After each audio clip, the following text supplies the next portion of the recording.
tous, j'espère que vous allez bien. Alors aujourd'hui dans cette vidéo, j'aimerais vous parler des enseignements de vie que j'ai reçus la semaine dernière, que j'ai expérimenté.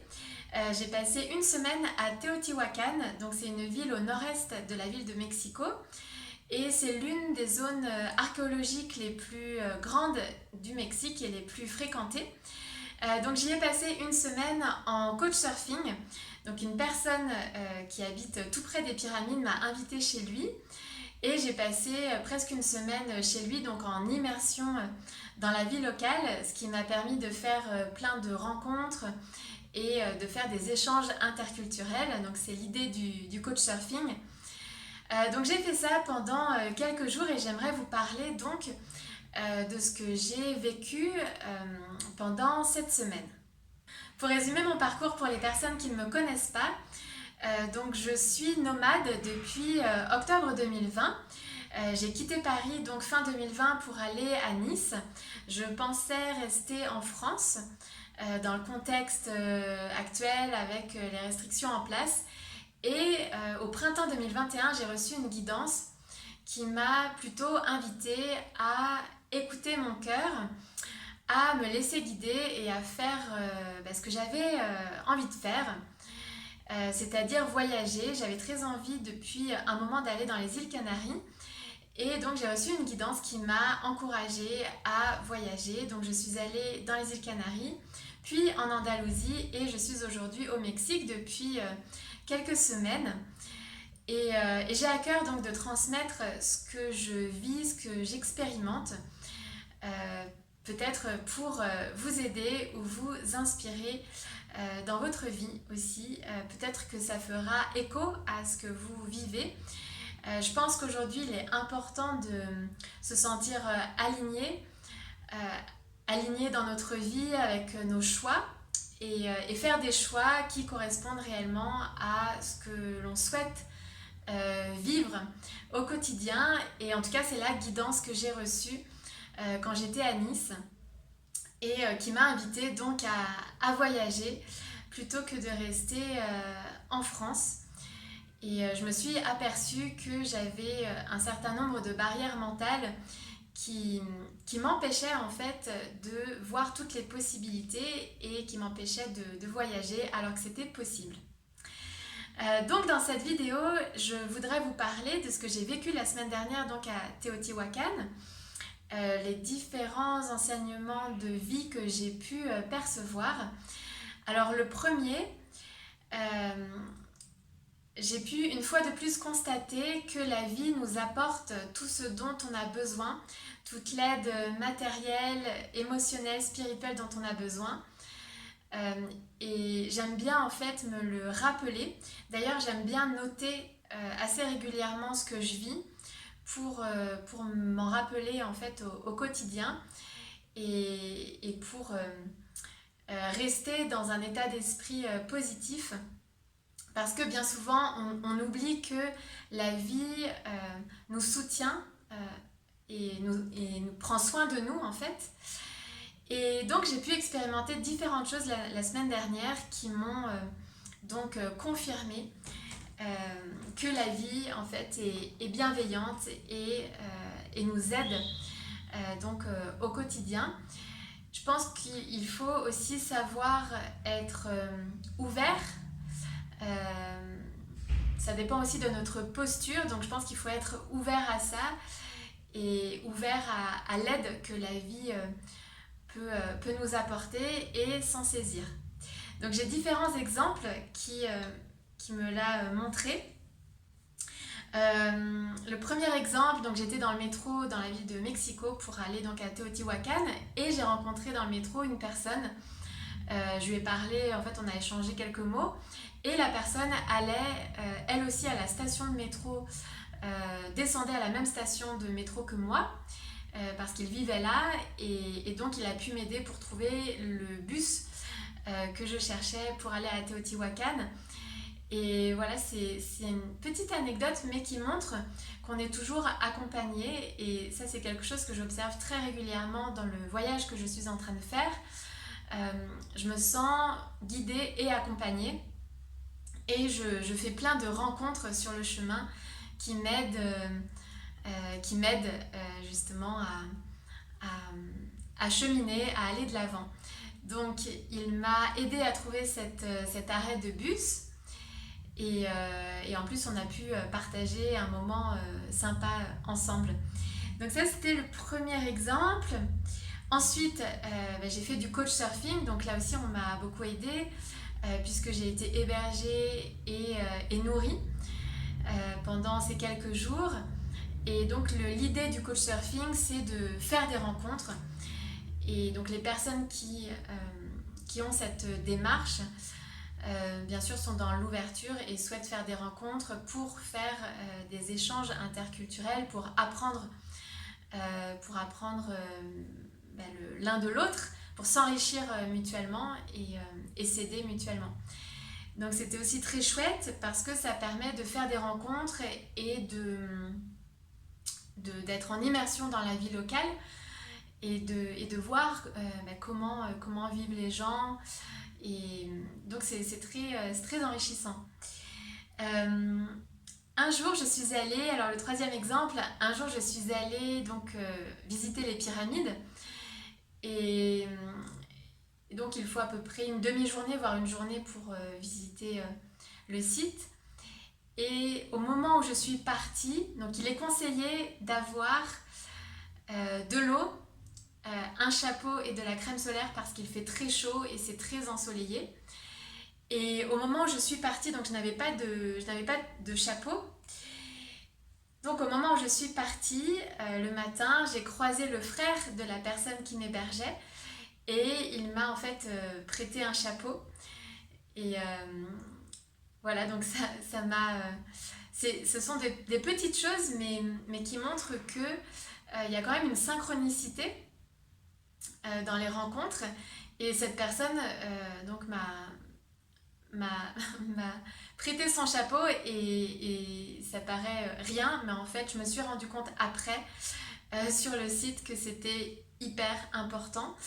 En fait sans chapeau j'aurais pas pu tenir. Bon bien sûr j'aurais pu en acheter sur place mais voilà du coup ça m'a été apporté par la vie à ce moment-là. En plus, cette personne, je la voyais assez peu, en fait, parce qu'il est guide, il est souvent absent. Et là, en fait, on s'est croisés juste au moment où moi, je partais en visite. J'aime bien, en fait, relever ces petites choses. Enfin, ça paraît peut-être anodin, mais c'est comme ça que j'arrive à percevoir que la vie nous aide, en fait, au quotidien par ces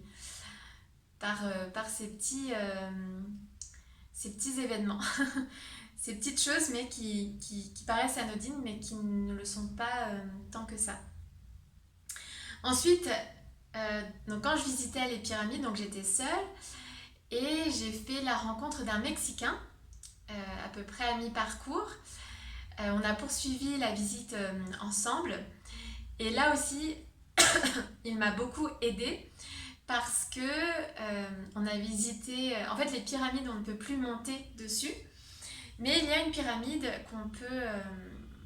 sur laquelle on peut encore monter, qui est la pyramide de... Mince, j'ai oublié le nom de ce dieu. C'est le dieu Quetzalcoatl. Et donc, on peut monter sur cette pyramide qui est plus petite que les autres, que la pyramide du soleil et la pyramide de la lune. Donc on est monté sur la pyramide et en fait l'escalier est très incliné donc pour monter et descendre et souvent j'ai le vertige surtout pour descendre. Donc cette personne que j'ai rencontrée sur le parcours m'a beaucoup aidée pour descendre cette pyramide parce que sinon j'aurais été en panique toute seule. Et bien sûr, j'aurais pu demander l'aide d'autres personnes, mais c'est une pyramide où il y a assez peu de personnes parce qu'elle est un peu plus à l'écart. Et donc, une fois de plus, la vie m'a aidée parce qu'à ce moment-là, il a été d'un grand secours pour descendre la pyramide. Un soir, je suis rentrée un peu tard, je suis sortie avec une amie que j'ai rencontrée sur place. Et donc on est rentré un peu tard, c'est-à-dire 22h30. C'est un peu tard pour le Mexique, 22h30, 23h. Et quand je suis arrivée donc, chez, chez la personne qui m'hébergeait, la porte était fermée. Euh, donc je me suis retrouvée à la porte. Donc j'ai écrit un message à la personne, mais en fait, comme il est entraîneur sportif, il se couche tôt et se lève très tôt.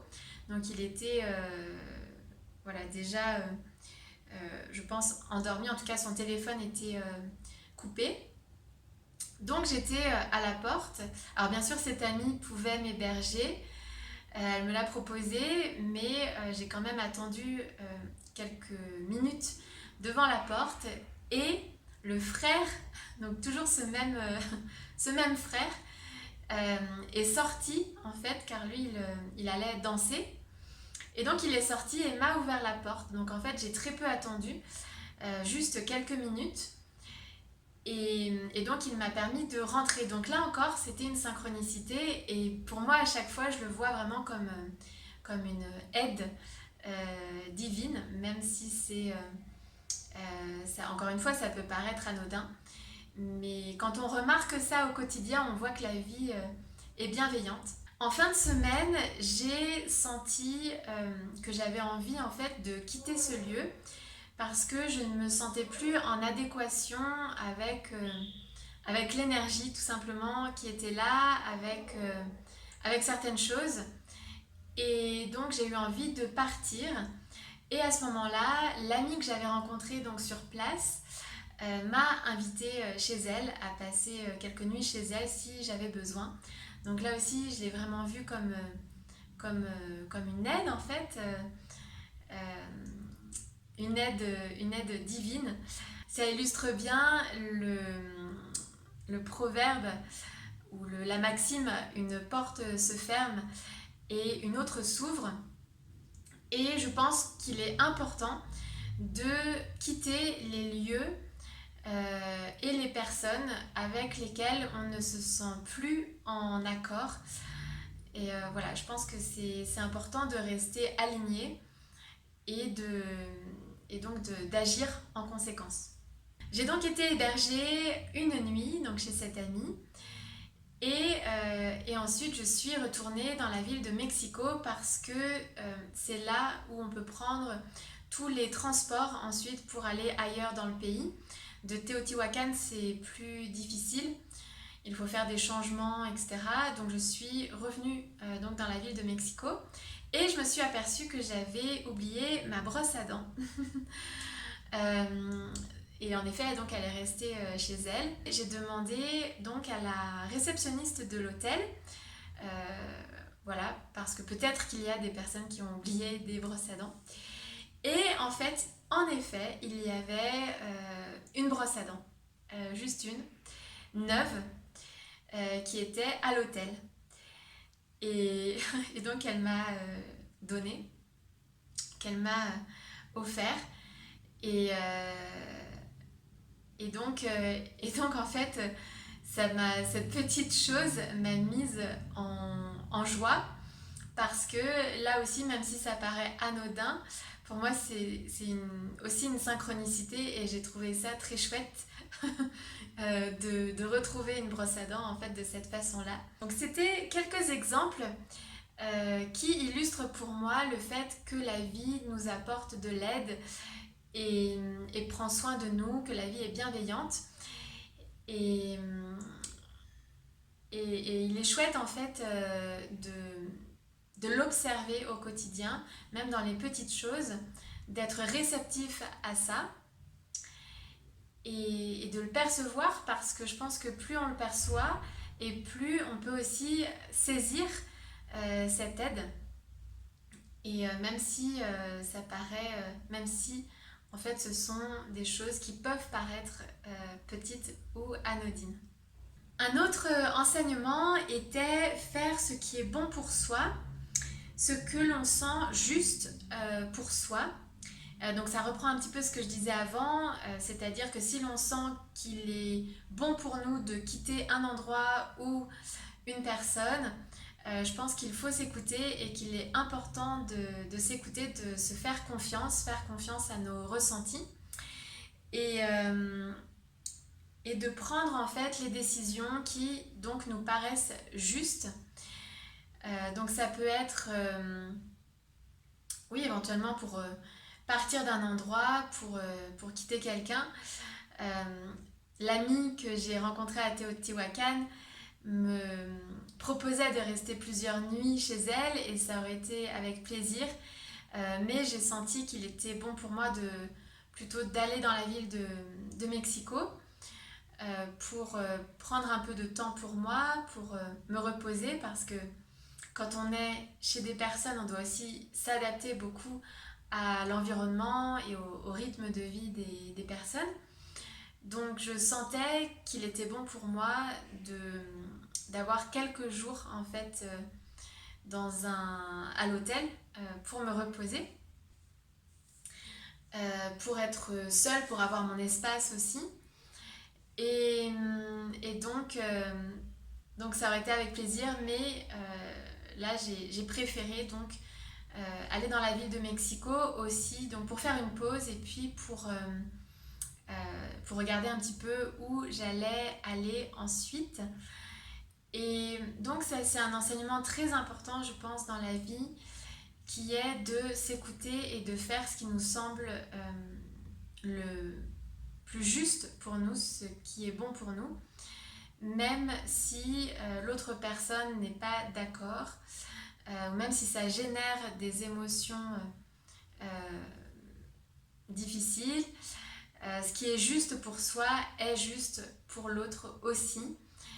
Et, et si l'autre n'est pas d'accord, en fait, il apprendra quelque chose de cette situation de toute façon.